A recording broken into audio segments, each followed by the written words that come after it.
The Biden administration has reached an agreement to provide Intel with up to $8.5 billion in direct funding and $11 billion in loans for computer chip plants in Arizona, Ohio, New Mexico, and Oregon. President Joe Biden plans to talk up the investment on Wednesday as he visits Intel's campus in Chandler, Arizona, which could be a decisive swing state in November's election. He has often said that not enough voters know about his economic policies and suggested that more would support him if they did know. Commerce Secretary Gina Raimondo said the deal reached through her department would put the United States in a position to produce 20% of the world's most advanced chips by 2030, up from the current level of 0. The United States designs advanced chips, but its inability to make them domestically has emerged as a national security and economic risk. Failure is not an option. Leading-edge chips are the core of our innovation system, especially when it comes to advances in artificial intelligence and our military systems, Raimondo said on a call with reporters. We can't just design chips, we have to make them in America.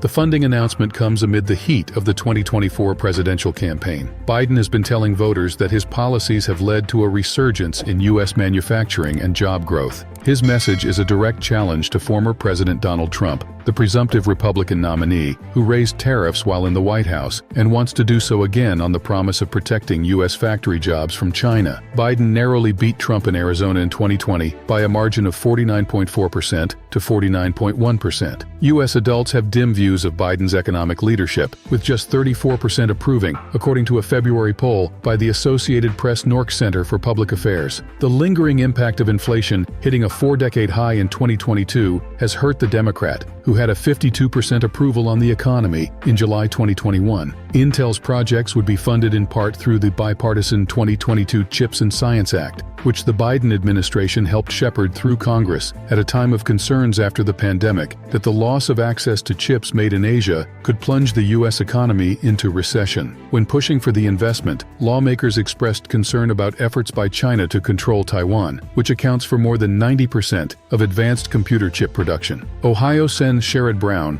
a Democrat up for re-election this year, stressed that his state would become a global leader in semiconductor manufacturing, as Intel would be generating thousands of jobs. Ohio has voted for Trump in the past 2 presidential elections, and Brown in November will face Republican Bernie Moreno, a Trump-backed businessman from Cleveland. Wednesday's announcement is the 4th and largest so far under the CHIPS law, with the government support expected to help enable Intel to make $100 billion in capital investments over 5 years. About 25% of that total would involve building and land, while roughly 70% would go to equipment, said Pat Gelsinger, CEO of Intel. We think of this as a defining moment for the United States, the semiconductor industry, and for Intel, said Gelsinger, who called the CHIPS Act the most critical industrial policy legislation since World War II. The Intel CEO said on a call with reporters that he would like to see a sequel to the 2022 law in order to provide additional funding for the industry. Biden administration officials say that computer chip companies would not be investing domestically at their expected scale without the government support. Intel funding would lead to a combined 30,000 manufacturing and construction jobs. The company also plans to claim tax credits from the Treasury Department